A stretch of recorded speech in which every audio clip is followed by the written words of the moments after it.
Down a long and unassuming country road in southeast Indiana, you could pass by this little cemetery in the blink of an eye, my little strangelings. It looks quite modern, but it dates back to the very beginning of the 19th century.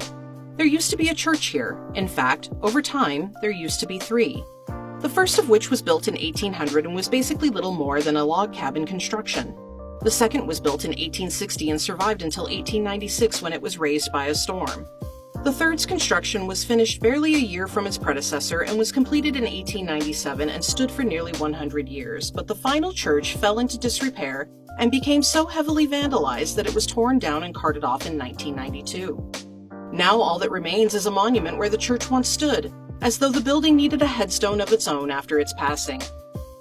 With the destruction of the church, this graveyard settled into a new life of being a cemetery. And indeed, there are over 800 interments here, though you would never really guess that many by looking. Some of the stones have been toppled or lost, some sunk and were swallowed into the earth, while others likely never existed at all. Monuments cost money, after all, and in this part of the country, especially in the 18 and early 1900s, well, it harbored folks who lived simple lives of hard work that left them barely eking out a living, working the land in various ways from farming to mining. As a result, aside from the more modern-day markers in this hallowed ground, the oldest markers and headstones are of mostly simple or rough-hewn design. What makes this cemetery worthy of a cemetery file, you may ask? Of course you wouldn't. You know the only reason I would be here is if it was haunted, and Blackfoot Cemetery, by all accounts, very much so is. Locals and visitors from afar alike have reported shadows darting among the graves and orbs flitting about at night.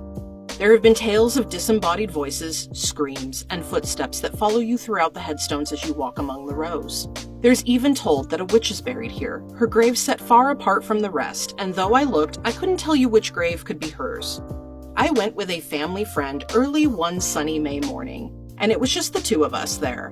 While nothing untoward happened, and really only 1 or 2 cars or pickup trucks passed by in the time that we were there, I could swear I heard distant talking from beyond the copse of trees, carried on the light breeze over the chittering of lazy summer insects and birdsong.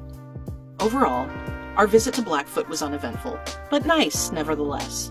Until next week, my little strangelings. Ta-ta!